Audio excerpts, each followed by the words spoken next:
Y'all, we're so disconnected from healthy food, healthy eating, that we need we need to be prescribed actual diets, like the DASH diet, the Mediterranean diet.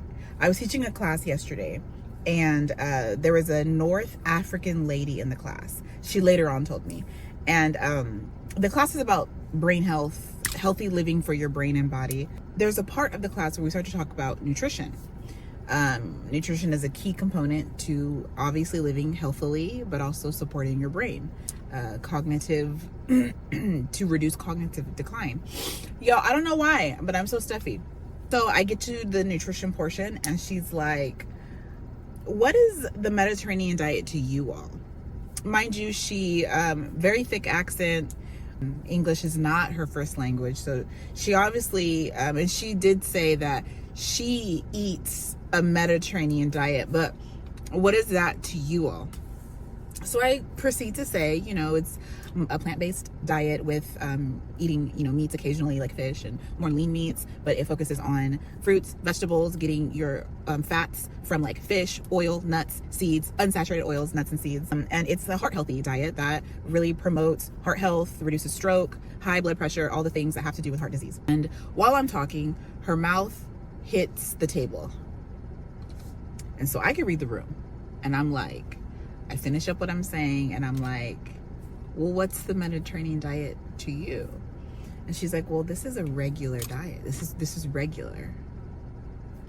And I was like, well, yes, it is. But because most Americans consume the standard American diet, is what we've labeled it, we have to actually show a guide of what you should be eating, and then I guess put a label or a title on it, which is the Mediterranean diet or the DASH diet, or the more commonly known ones, right? But what they both have in common is you're eating more fruits and more vegetables, you're limiting your saturated fat intake, your refined carb or sugar intake, and your sodium intake, and you're focusing on whole foods. The DASH diet, the Mediterranean diet, those are like the key components of both diets. But for someone who is from a different country, this is a normal way to eat. There's nothing special about this. In my experience as a public health nutritionist, community health educator, a lot of folks don't know a lot about the DASH diet or nothing really about the Mediterranean diet, and they don't realize that how they're eating, the foods that they consume on a regular basis, is hurting them very much so. A lot of them also don't have access to healthy foods regularly. So they're getting their foods from the dollar store and convenience stores and vending machines at work or at school, or the McDonald's that's right up the street. A lot of them don't have access, so they're just eating what they can, and they don't realize that, one, you can find healthy foods at a dollar store. You can find healthier versions of foods at the dollar store, and even McDonald's has things that you can eat that can incorporate more vegetables and fruit. So that's what we do, is we teach them how to do that. She was just completely shocked at this, which is funny because when we're looking from the other perspective, when I talk to people about their diet and I say, be honest with me, what kind of foods are you eating? And they tell me, and I'm like, okay, well, we break down the diet and how, it's contributed to their blood sugar levels or their blood pressure. And then they're like, oh my God, I've been eating this my whole life and my kids eat like this, and now are you telling me that they're at risk? And absolutely yes. Knowing what I know, right? I know that we should be having 2 to 3 servings of vegetables a day, at least 2 servings of fruit, all the things. But this isn't normal to most Americans. It's not normal to eat vegetables for breakfast for most Americans, but you should be.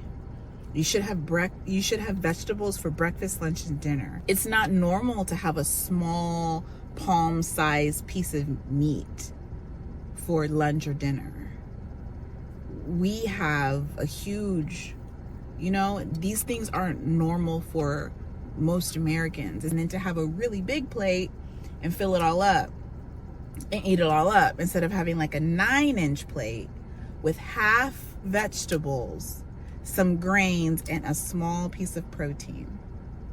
That is not normal for Americans, but for most other people in different countries, this is normal. This is a normal thing. This is how you should eat. Going to Starbucks every morning, she said in the class, she was like, I don't go to Starbucks. She's like, I see people getting Starbucks every day. She's like, 1, it's expensive.